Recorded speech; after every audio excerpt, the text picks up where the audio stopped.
En sélection nationale, Carlos a ainsi l'occasion de disputer une finale de Coupe d'Afrique avec le Cameroun, où il est titulaire en 2008, mais s'incline 1-0 face à l'Égypte. Puis participe à la Coupe du Monde 2010, où Paul Le Guen le préfère à Souleymane Hamidou, qui regardera son pays être éliminé du banc de touche au premier tour de la Coupe du Monde. En 2011, il est relégué par Mauricio Pochettino au 3e rang des gardiens. Ameni arrive en fin de contrat avec une belle plus-value marchande. Il est transféré gratuitement dans le club andalou de Malaga comme 2e gardien.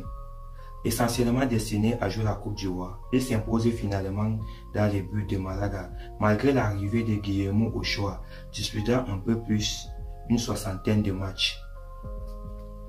À 30 ans, alors que la plupart des gardiens commencent officiellement leur carrière, celle de Kameni commence à décliner peu à peu. Il est déjà un vieux briscard dans les goals. Il poursuit sa carrière au Fenerbahçe où il devient le numéro 2 du vétéran des Mirel. Mais le recrutement de Tekin le relève comme 3e gardien.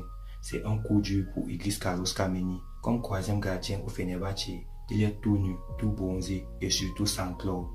Après avoir annoncé sa retraite, il se réfugie à Anta Solar, un club du Djibouti. En 2021, il étoffe un peu plus son palmarès avec un titre de champion du Djibouti sans toutefois jouer un match. Puis le voilà l'année suivante à Santa Coloma à Andorre où il gagne un championnat national en jouant seulement 2 matchs. Âgé de 40 ans, il vient de terminer la saison 2023-2024 à Antequera, club de 3e division espagnole. En mai 2024, Idriss Carlos Kameni est nommé par Samuel Eto'o, celui-ci président de la Fédération camerounaise de football, comme entraîneur des gardiens des Lions indomptables. L'histoire d'Idriss Carlos Kameni n'est sans doute pas encore terminée.